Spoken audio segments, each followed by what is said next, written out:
محترم سامعین، آج کے اس خطبہ جمعہ کا عنوان ہے توبہ و استغفار۔ توبہ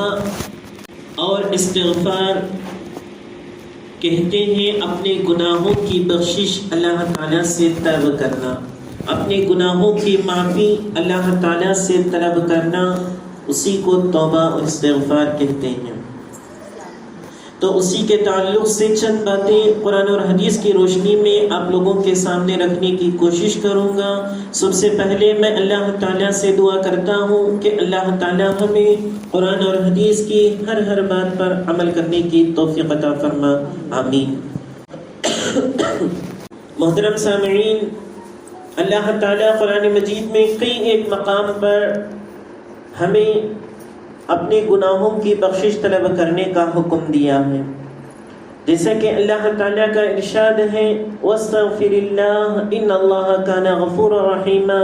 اللہ تعالیٰ ہمیں حکم دیتا ہے، اللہ تعالیٰ ہمیں آرڈر دیتا ہے کہ ہم اپنے گناہوں کی بخشش اللہ تعالیٰ سے طلب کریں۔ اللہ تعالیٰ آگے بیان فرماتا ہے کہ میں گناہوں کو بخشنے والا اور تمہیں معاف کرنے والا اور تم پر رحم کرنے والا ہوں، کہتا ہے اللہ تعالیٰ۔ اور یہی نہیں بلکہ اس کے علاوہ اور بھی بہت سارے مقامات پر اللہ تعالیٰ ہمیں توبہ و استغفار کرنے کا حکم دیا ہے، اور اگر ہم توبہ و استغفار کریں گے تو اللہ تعالیٰ اس کی بہت ساری فضیلتیں بھی قرآن مجید میں بیان فرمایا ہے۔ اتنی بڑی فضیلتیں کہ اگر کوئی انسان اخلاص کے ساتھ توبہ و استغفار کرتا ہے، اللہ تعالیٰ کے سامنے روبرو اللہ تعالیٰ کے ہوتے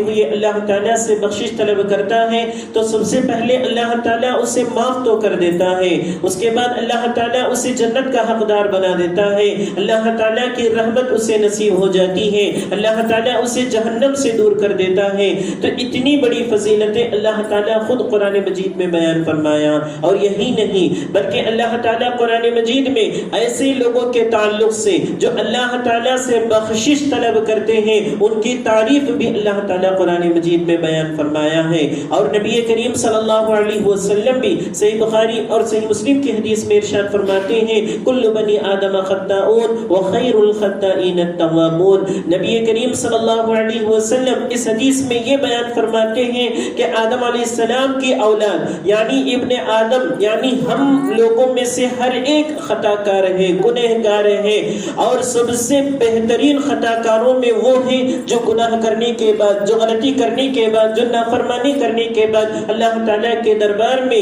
اللہ تعالیٰ کے روبرو حاضر ہو کر اللہ تعالیٰ سے گڑ گڑا کر اپنے گناہوں کی بخشش طلب کرتا ہے۔ اس انسان کو نبی کریم صلی اللہ علیہ وسلم بہترین انسان ہونے کا لقب نبی کریم صلی اللہ علیہ وسلم دیے ہیں۔ گویا کہ ان تمام آیت کریمہ اور اس حدیث سے ہمیں یہی بات معلوم ہوتی ہے کہ اللہ تعالیٰ نے بھی ہمیں اپنی گناہوں کی بخشش طلب کرنے کا حکم دیا، اور نبی کریم صلی اللہ علیہ وسلم بھی ہمیں اللہ تعالیٰ سے اپنے گناہوں کی بخشش طلب کرنے کا حکم دیے ہیں، اور اس کے ساتھ ساتھ یہ بھی ارشاد فرمائے ہیں کہ کوئی بھی انسان گناہوں سے پاک نہیں ہوتا، ہر ایک سے کوئی نہ کوئی غلطی سرزد ہو جاتی ہے، چاہے کوئی انسان کتنوں بھی متقی، کتنوں بھی پرہیزگار، کتنوں بھی اللہ تعالیٰ سے ڈرنے والا، کتنوں بھی خشیت الہی اپنے دل میں پانے والا ہو، ویسے انسانوں سے بھی غلطی سرزد ہوتی ہے۔ جیسا کہ اس حدیث میں نبی کریم صلی اللہ علیہ وسلم ارشاد فرمائے ہیں کہ ہر انسان غلطی کرنے والا ہوتا ہے، ہر انسان گناہ کرنے والا ہوتا ہے، لیکن بہترین انسان وہ ہے جو غلطی کرنے کے بعد، جو گناہ کرنے کے بعد اللہ تعالیٰ کے دربار میں حاضر ہو کر اللہ تعالیٰ سے بخشش طلب کرتا ہے۔ ایسا انسان بہترین انسان ہونے کی بشارت نبی کریم صلی اللہ علیہ وسلم دیے ہیں۔ تو ان آیتوں اور حدیث کے مطابق اپنی زندگی کو اپنے گریبانوں میں جھانک کر دیکھیں، کیا ہم غلطی کرنے کے بعد کیا ہمیں احساس ہوتا ہے؟ کیا غلطی کرنے کے بعد ہمیں پچھتاوا ہوتا ہے؟ کیا غلطی کرنے کے بعد ہمیں ندامت یا شرمندگی محسوس ہوتی ہے؟ اگر صحیح معنی میں ہوتی ہے تو کچھ نہ کچھ ایمان ہمارے دل میں باقی ہے۔ اگر ذرا بھی احساس، ذرا بھی شرمندگی ہمارے دل میں نہیں پائی جاتی تو ہمیں سمجھ لینا چاہیے کہ ہمارے دل میں ایمان باقی نہیں ہے، اس وجہ سے کہ اللہ تعالیٰ کا ڈر سرے سے ہمارے دلوں سے نکل چکا ہے۔ جیسا جیسا کہ حضرت انس بن مالک رضی اللہ تعالیٰ عنہ بیان کرتے ہیں، صحیح بخاری اور صحیح مسلم کی حدیث ہے، وہ خود بیان فرماتے ہیں کہ ہم نبی کریم صلی اللہ علیہ وسلم کے زمانے میں گناہوں کو بہت بڑا بوجھ سمجھا کرتے تھے، اتنا بڑا بوجھ سمجھا کرتے تھے۔ اس کی مثال دے کر حضرت انس بن مالک رضی اللہ تعالیٰ عنہ کہتے ہیں کہ اگر کوئی انسان اپنے کسی کے ناک پر اگر مکھی آ کر بیٹھ گئی ہو اور اگر کوئی انسان اسے کیوں ہلا دے تو وہ مکھی جیسے اڑ کر چلی جاتی ہے، آج کے زمانے میں گناہوں کو ایسے تصور کیا جاتا ہے، یعنی مکھی کتنے آسانی سے ہمارے چہرے سے اڑ کر چلی جاتی ہے صرف اور صرف ہاتھ کا اشارہ کرنے کی وجہ سے، تو ہمارے دل میں بھی ویسے ہی احساس ہمارے دل سے ختم ہو چکا ہے۔ ہم گناہوں کو ایسے ہی اتنا آسان بنا لیے ہیں کہ گناہ کرنے کے بعد ہم یوں ہی سمجھ بیٹھتے ہیں کہ ہم نے کوئی غلطی کی ہی نہیں، ہم نے کوئی نافرمانی کی ہی نہیں، ایسا احساس ہمارے دلوں میں پایا جاتا ہے۔ جبکہ صحابہ کرام کی مثال ایسی دی جاتی ہے کہ صحابہ کرام ان سے ایک چھوٹی سی غلطی بھی اگر سرزد ہو جاتی تو ایک بہت بڑا پہاڑ ان کے سروں پر محسوس کیا کرتے تھے، اور جب تک اس گناہوں سے بخشش طلب نہیں کر لیتے، جب تک ان گناہوں سے پاک نہیں ہو جاتے، ان کے دل میں ایک عجیب سی گھبراہٹ، ایک عجیب سی بے چینی ان کے دلوں میں پائی جاتی تھی۔ یہ صحابہ کرام نبی کریم صلی اللہ علیہ وسلم سے تربیت یافتہ لوگ جو غلطی کرنے کے بعد کتنا زیادہ شرمندگی اپنے دل میں محسوس کر رہے ہیں، کتنا زیادہ احساس ان کے دلوں میں پایا جاتا ہے، اس کی ایک اور مثال صحیح بخاری کی حدیث حضرت ماعز بن مالک اسلمی رضی اللہ تعالیٰ عنہ، جو واقعہ ہم بارہا سنتے تو آتے ہیں کہ ان سے غلطی سرزد ہوئی، ان سے ایک بہت بڑا گناہ سرزد ہو گیا، اتنا بڑا گناہ کہ زنا جیسا بری غلطی ان سے سرزد ہو گئی۔ تو اب ان سے جب یہ غلطی سرزد ہو گئی تو انہوں نے نبی کریم صلی اللہ علیہ وسلم سے آ کر کہنے لگے، اے اللہ کے رسول مجھے پاک کیجئے، طہرنی یا رسول اللہ صلی اللہ علیہ وسلم، اے اللہ کے رسول مجھ سے ایک بہت بڑا گناہ سرزد ہو گیا ہے، مجھ سے ایک بہت بڑی غلطی سرزد ہو گئی ہے، مجھے میرے گناہوں سے پاک کیجئے اے اللہ کے رسول صلی اللہ علیہ وسلم کہہ کر نبی کریم صلی اللہ علیہ وسلم سے آ کر ریکویسٹ کرنے لگے۔ نبی کریم صلی اللہ علیہ وسلم نے ان سے صرف یہی دو جملے ارشاد فرمائے، استغفروا، جاؤ تم اللہ تعالیٰ کے دربار میں استغفار طلب کرو، اللہ تعالیٰ کے دربار میں توبہ کیا کرو، اللہ تعالیٰ تمہیں بخش دے گا۔ ان کے دل میں یہ احساس کم نہیں ہوا، اللہ کے رسول سے بار بار یہی گڑ گڑا کر کہنے لگے، اے اللہ کے رسول طہرنی، اے اللہ کے رسول مجھے پاک کیجئے۔ جب اللہ کے رسول کو ان کے گناہوں کے تعلق سے معلوم ہوا تو اللہ کے رسول ان کے گناہوں کی سزا دنیا میں سنا دیے اور ان کو پتھروں سے مار مار کر رجم بھی کر دیے۔ تو بعض صحابہ کرام ان کے تعلق سے کہنے لگے کہ ماعز اس کی غلطیوں کی سزا، اس کی غلطیوں نے اسے گھیر لیا ہے، اسی لیے اس پر اتنی بڑی مصیبت آ پڑ گئی ہے۔ اور بعض صحابہ کرام کہنے لگے کہ نہیں، ماعز نے بہت اچھی توبہ کی ہے، اللہ تعالیٰ نے شاید اس کی توبہ کو قبول کر لے گا۔ اب صحابہ کرام میں بعض ایسے کہنے لگے اور بعض ایسے کہنے لگے، تو نبی کریم صلی اللہ علیہ وسلم ان کے پاس آئے اور کہنے لگے کہ تم ماعز کے لیے استغفار کی دعا کیا کرو، یعنی ماعز کے لیے اس کی استغفار کی دعا کیا کرو، اس کی گناہوں کی بخشش طلب کیا کرو، کہہ کر نبی کریم صلی اللہ علیہ وسلم کہے اور کہہ کر نکل کر چلے گئے۔ جب 2-3 دن گزر گئے تو نبی کریم صلی اللہ علیہ وسلم ان صحابہ کرام کے جو 2 گروپ بن گئے تھے، ایک نیگیٹو باتیں کر رہی تھی ماعز کے تعلق سے، دوسرے پازیٹیو باتیں کیا کرتی تھی ماعز کے تعلق سے، تو ان دونوں گروپوں کو نبی کریم صلی اللہ علیہ وسلم نے جمع کر کے کہنے لگے کہ ماعز نے اللہ تعالیٰ کے دربار میں ایسی توبہ کی کہ اگر اس کی توبہ کو ایک گروہ یعنی ایک جماعت میں بھی اگر بانٹ دیا جائے تو ان تمام لوگوں کے لیے کافی ہو جاتی، اتنی بہترین توبہ اس نے کی ہے، کہہ کر نبی کریم صلی صلی اللہ علیہ وسلم بیان کیے. تو بتانے کا مقصد یہ ہے کہ صحابہ کرام, صرف ایک مثال کہ صحابہ کرام کے دلوں میں کتنا جذبہ پایا جاتا تھا کہ اپنے گناہوں کو دنیا ہی میں ختم کر دیتے تھے, اپنے گناہوں سے دنیا ہی میں پاک ہونے کی کوششیں کیا کرتے تھے, اور جب تک اپنے گناہوں سے پاک نہیں ہو جاتے ان کے دلوں میں ایک عجیب سا خدشہ, ایک عجیب سی لغزش, ایک عجیب سی بے چینی, ایک عجیب سی گھبراہٹ ان کے دلوں میں پائی جاتی تھی. اور جب یہ گناہوں سے پاک ہو جاتے تو اپنے دل کو پرسکون مانند ایک دم سکون کے ساتھ پاتے تھے. جیسا کہ کعب بن مالک رضی اللہ تعالیٰ عنہ سے بھی غلطی سرزد ہوئی, انہوں نے غلطی کا اعتراف نبی کریم صلی اللہ علیہ وسلم سے کیا تو نبی کریم صلی اللہ علیہ وسلم ان کی غلطی کی سزا سنا دیے. تو جب تک وہ غلطی, اگر وہ جھوٹ بھی بول دیتے, اگر وہ کچھ بہانہ بھی بنا دیتے تو نبی کریم صلی اللہ علیہ وسلم مان لیتے, لیکن کعب بن مالک رضی اللہ تعالیٰ عنہ کچھ بھی بہانہ نہیں بنائے بلکہ اپنی غلطی کا احساس ان کے دل میں ہو گیا تو انہوں نے نبی کریم صلی اللہ علیہ وسلم کے سامنے ظاہر کیے. تو نبی کریم صلی اللہ علیہ وسلم ان کو غلطی کا احساس دلانے کے لیے ان کو سزا مقرر کر دیے, اتنی سزا کہ 53 ڈیز تک ان سے کوئی بھی بات چیت نہیں کرتا تھا, اتنی خطرناک سزا. اور جب وہ اپنی سزا کو بھگت ہی رہے تھے اور اللہ تعالیٰ سے اپنی غلطی کا اعتراف کرتے ہوئے توبہ استغفار بھی کیا کرتے تھے تو اللہ تعالیٰ کو ان کی توبہ اتنی پسند آئی کہ قرآن مجید کی ایک آیت ہی اللہ تعالیٰ ان کے تعلق سے بیان فرما دی. اتنے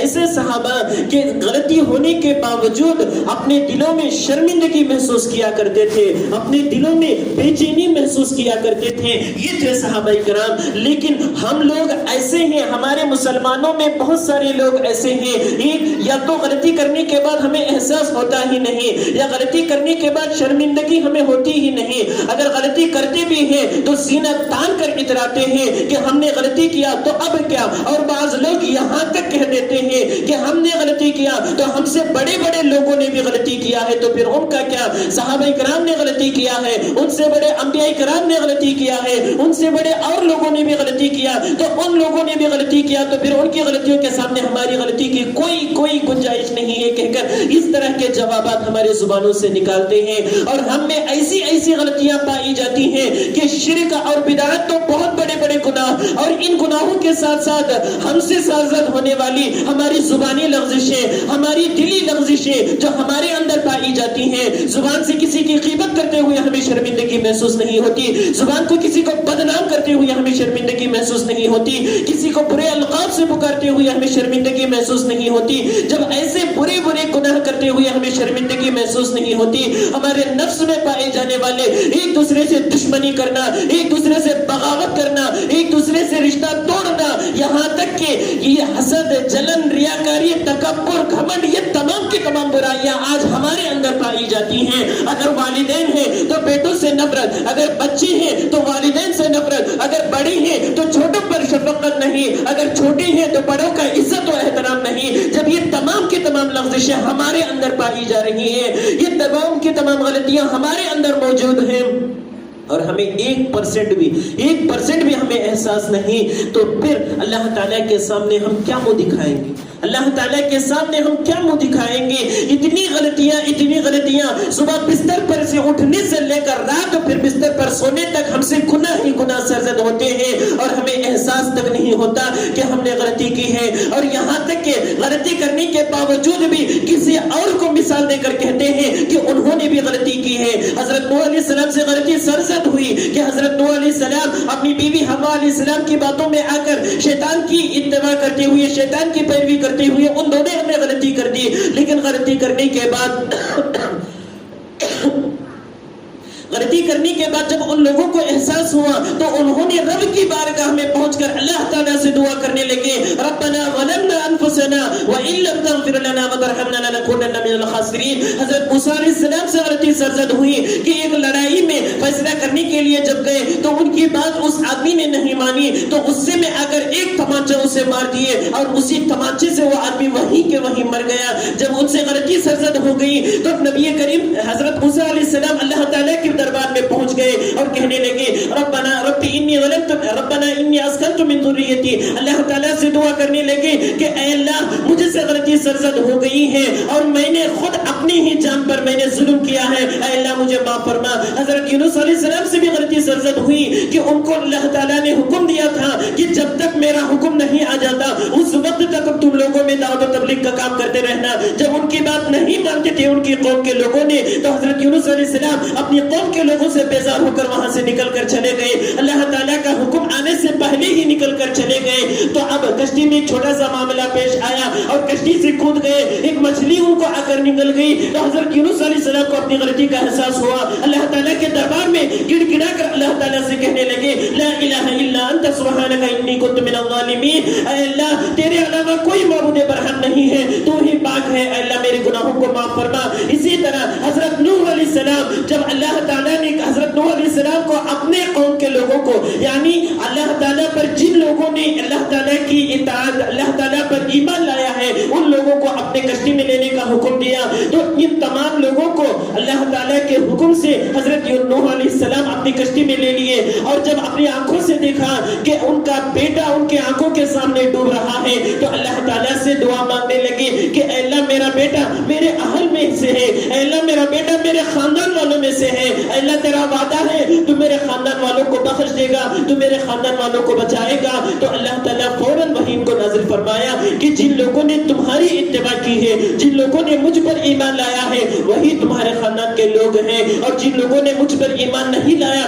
جن لوگوں نے تمہاری اتباع نہیں کی وہ تمہارے خاندان کے لوگ نہیں ہیں، لہذا تمہارا بیٹا تمہارے اہل میں سے نہیں ہے، اور جس چیز کا علم تمہیں نہیں اس کا مجھ سے سوال مت کرو۔ تو حضرت یونس علیہ السلام کے دل میں ایک عجیب سی شرمندگی محسوس ہوئی، اللہ تعالیٰ سے دعا کرنے لگے کہ اے اللہ جس چیز کا علم مجھے نہیں ہے اس کا میں تجھ سے مانگ لیا ہوں، اے اللہ میری غلطی کا احساس مجھے ہو گیا ہے، اے اللہ مجھے معاف فرما کہہ کر اللہ تعالیٰ سے دعا مانگنے لگے۔ تو اس طرح جتنے لوگوں کے تعلق سے جتنے انبیاء کے تعلق سے اگر ہم تاریخ اٹھا کر دیکھ لیں یا احادیث نکال کر ہم دیکھ لیں تو ان سے غلطی سرزد ہونے کے فوراً بعد اللہ تعالیٰ کے دربار میں پہنچ جاتے، اللہ تعالیٰ کے روبرو کھڑے ہو کر اللہ تعالیٰ سے مغفرت طلب کرتے تھے، اللہ تعالیٰ سے استغفار طلب کیا کرتے تھے۔ یہاں تک کہ صحابہ کرام کی بھی مثال اگر ہم لے لیں تو صحابہ کرام بھی اللہ تعالیٰ سے اتنی زیادہ مغفرتیں کیا کرتے تھے۔ نبی کریم صلی اللہ علیہ وسلم کے تعلق سے آتا ہے، حضرت ابو ہریرہ رضی اللہ تعالیٰ عنہ بیان فرماتے ہیں، صحیح مسلم کی حدیث ہے صحیح مسلم کی حدیث ہے، فرماتے ہیں نبی کریم صلی اللہ علیہ وسلم جب بھی ہماری مجلسوں میں ہوتے تو جتنا بھی خالی وقفہ نبی کریم صلی اللہ علیہ وسلم کو مل جاتا اتنے خالی وقفے میں اللہ تعالیٰ سے استغفار طلب کیا کرتے تھے، اللہ تعالیٰ سے بخشش طلب کیا کرتے تھے۔ یہی نہیں بلکہ نبی کریم صلی اللہ علیہ وسلم خود بیان فرماتے ہیں کہ میں دن میں 100 مرتبہ سے بھی زیادہ استغفار طلب کیا کرتا ہوں، حالانکہ اللہ تعالیٰ نے نبی کریم صلی اللہ علیہ وسلم کو معصوم عن الخطا بنا دیا ہے، یعنی جن سے کوئی غلطی سرزد ہوتی ہی نہیں، جن سے کوئی گناہ سرزد ہوتا ہی نہیں، اس کے باوجود بھی اللہ کے رسول کہتے ہیں کہ میں دن میں 100 مرتبہ سے بھی زیادہ اللہ تعالیٰ سے مغفرت طلب کرتا ہوں۔ تو پھر اندازہ لگائیے ایسے صحابہ، ایسے انبیاء، ایسے پیغمبر جو غلطی کرنے کے بعد جن سے غلطی سرزد ہونے کے بعد ان کے دل میں احساس نام کی چیز پیدا ہوتی ہے، شرمندگی کے نام کی چیز ان کے دلوں میں پیدا ہوتی ہے، تو وہی چیز کیا ہمارے دلوں میں پیدا ہوتی ہے؟ اگر پیدا ہوتی ہے تو اللہ کا احسان مانے، اللہ کا شکر ادا کریں کہ اللہ ہمارے دلوں میں ایمان جیسی عظیم نعمت سے ہمیں نوازا ہے، ایمان جیسی عظیم نعمت سے ہمیں سرفراز فرمایا ہے۔ اگر نہیں ہوتی ہمارے دل میں یہ تمام کی تمام چیزیں پیدا نہیں ہوتی تو سمجھ لیں کہ ہمارے دل میں ایمان جیسی چیز ختم ہو چکی ہے، ہمارا دل مردہ ہو چکا ہے، اب ہمارا زندوں میں نہیں بلکہ مردوں میں شمار کیا جاتا ہے۔ اسی لیے نبی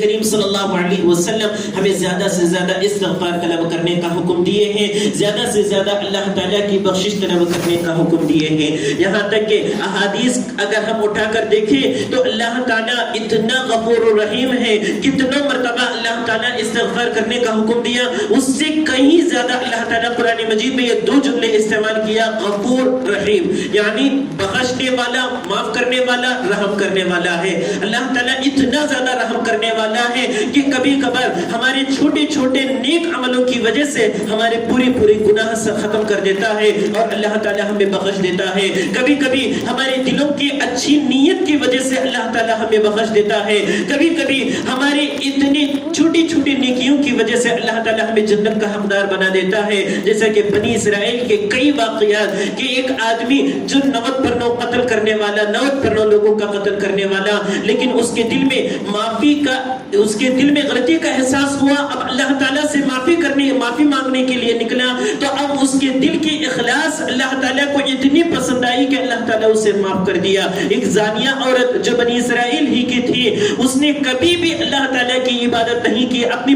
پوری زندگی نافرمانیوں میں گزاری. صرف ایک کتے کو پانی پلانے کی وجہ سے اللہ تعالیٰ کو اس کا یہ عمل اتنا پسند آیا, اللہ تعالیٰ اسے معاف کر دیا. لیکن کبھی کبھار بڑے سے بڑی نیکیاں کرنے والے بھی, بڑے سے بڑے اللہ تعالیٰ کو راضی کرنے والے کام بھی, ان سے کبھی کبھار ایسے چھوٹی چھوٹی کام بھی سرزد ہو جاتے ہیں جس کی وجہ سے اللہ تعالیٰ ان کے پورے گناہوں کو مٹا دیتا ہے, ان کی پوری نیکیوں کو اللہ تعالیٰ مٹا دیتا ہے. تو اسی لیے اللہ کے رسول صلی اللہ علیہ وسلم ہمیں اسی بات کا حکم دیے ہیں کہ جتنا زیادہ ہو سکے نیکی کے کام کرنے کے, جتنا زیادہ ہو سکے بھلائی کے کام کرنے کے, جتنا زیادہ ہو سکے اللہ تعالیٰ کو راضی کرنے کی کوشش ہمیں کرنی چاہیے. یہی سبق ہمیشہ نبی کریم صلی اللہ علیہ وسلم نے دیے ہیں, ہمیشہ نبی کریم صلی اللہ علیہ وسلم نے دیے ہیں. ایک اور حدیث حضرت ابو ہریرہ رضی اللہ تعالیٰ عنہ اس کے راوی ہیں اور یہ حدیث صحیح مسلم کی ہے. نبی کریم صلی اللہ علیہ وسلم اتنا غفور و رحیم ہے, اس حدیث سے ہم اندازہ لگا سکتے ہیں. فرماتے ہیں نبی کریم صلی اللہ علیہ وسلم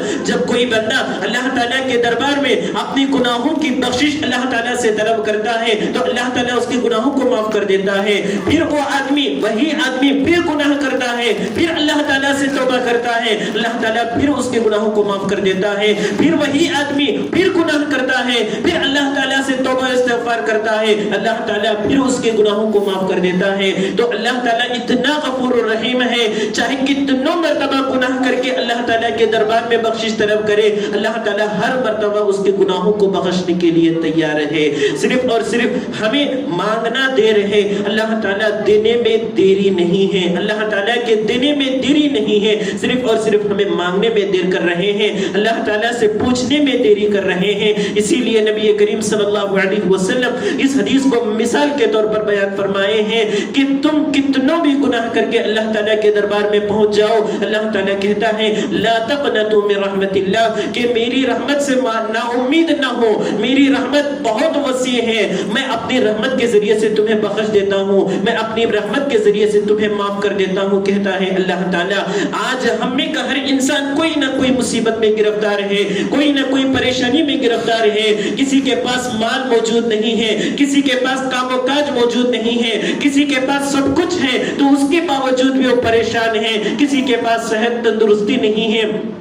کسی کے پاس ہے تو اس کے باوجود بھی اس کی غنیمت اس کو نہیں معلوم ہے. تو یہ تمام چیزوں کا حل نبی کریم صلی اللہ علیہ وسلم یہی بتائے ہیں کہ تم استغفار کیا کرو, استغفار کیا کرو, استغفار کیا کرو, اس کے ذریعے سے تمہارے سارے مسئلے حل ہو جائیں گے, کہہ کر نبی کریم صلی اللہ علیہ وسلم ہمیں خوشخبری سنائے ہیں. اور یہی نہیں بلکہ اللہ تعالیٰ جو انسان زیادہ سے زیادہ اللہ تعالیٰ سے استغفار طلب کرتا ہے تو اللہ تعالیٰ اس کے تعلق سے کہتا ہے ان اللہ یحب التوابین ویحب المتطہرین, اللہ تعالیٰ زیادہ توبہ کرنے والوں کو اور زیادہ پاک رہنے والوں کو ہمیشہ اللہ تعالیٰ پسند کر لیتا ہے. اتنی بڑی خوشخبری اللہ تعالیٰ خود بتا رہا ہے کہ توبہ کرنے والوں کو میں پسند کر لیتا ہوں. گویا کہ توبہ کرنے والا اللہ تعالیٰ کے پسندیدہ بندوں میں اپنے آپ کو شمار کر لیتا ہے, اللہ تعالیٰ خود اسے اپنے پسندیدہ بندوں میں اس کا شمار کر دیتا ہے. اتنی بڑی خوشخبری اللہ تعالیٰ نے سنایا ہے. تو توبہ کرنے کے لیے چند شرائط نبی کریم صلی اللہ علیہ وسلم نے بتائے ہیں.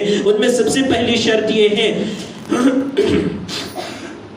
سب سے پہلی شرط یہ ہے کہ توبہ مانگنے والا اللہ تعالیٰ سے توبہ استغفار کرنے والا اخلاص کے ساتھ صرف اور صرف اللہ تعالیٰ سے توبہ کرے, اللہ تعالیٰ سے بخشش طلب کرے اور دل میں یہی نیت پیدا کرے کہ اللہ تعالیٰ میری توبہ کو 100% قبول کرے گا, اللہ تعالیٰ میری توبہ کو 100% قبول کرے گا. یہ نیت اس کے دل میں پیدا ہو, یہ اخلاص سب سے پہلے نمبر پر. دوسرے نمبر پر ندامت اور شرمندگی کا احساس اللہ تعالیٰ کے سامنے کرے کہ مجھ سے غلطی سرزد ہوئی ہیں، اے اللہ میرے گناہوں کو معاف فرما. یہ ندامت اور شرمندگی کا احساس اللہ تعالیٰ کے سامنے کرے. اور اگر کوئی انسان اکڑ کر اپنی بڑائی لوگوں اللہ تعالیٰ کے سامنے دکھاتا ہے تو اللہ تعالیٰ اس کی توبہ کو قبول نہیں کرتا. اس کے بعد تیسرے نمبر پر نبی کریم صلی اللہ علیہ وسلم ارشاد فرمائے ہیں کہ جس غلطی کی معافی اللہ تعالیٰ سے مانگ رہا ہو اس غلطی کو دوبارہ نہ کرنے کا عہد کر لے، اس غلطی کو دوبارہ نہ کرنے کا عزم مصمم کر لے.